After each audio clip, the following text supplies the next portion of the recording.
এক মহাপাপী, সে সারা জীবন পাপ ছাড়ার কিছু করেনি। তো একদিন প্রচন্ড ঝড় বৃষ্টি হচ্ছে, তো বাড়ির সামনে এক বৈষ্ণব দাঁড়িয়ে আছে। তো ডেকে বলল, আপনি ভেতরে আসুন, বৃষ্টি হচ্ছে।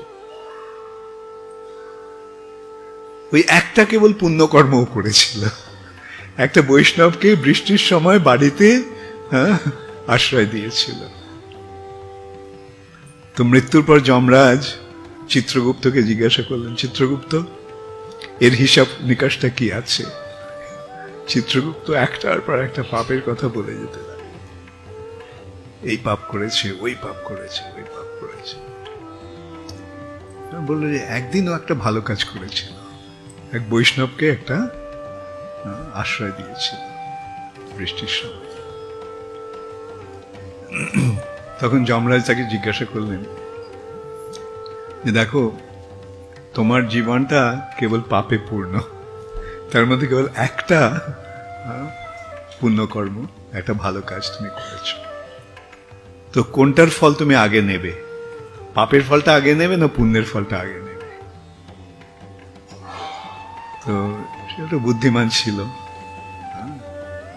ও বললাম পুণ্যের ফলটা আগে নেব।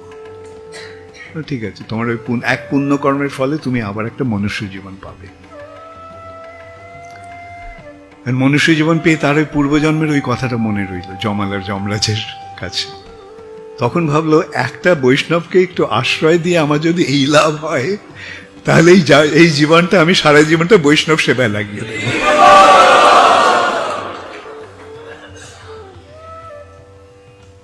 এবং তার পরিণতি কি হলো?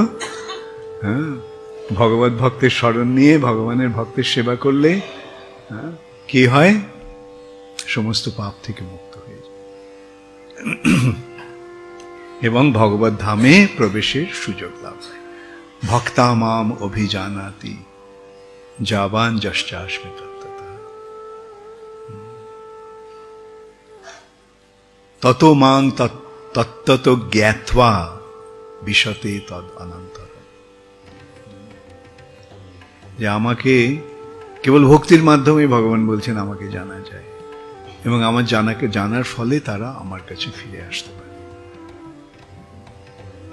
তাহলে এখন বলো, জীবনের উদ্দেশ্যটা কি হওয়া উচিত?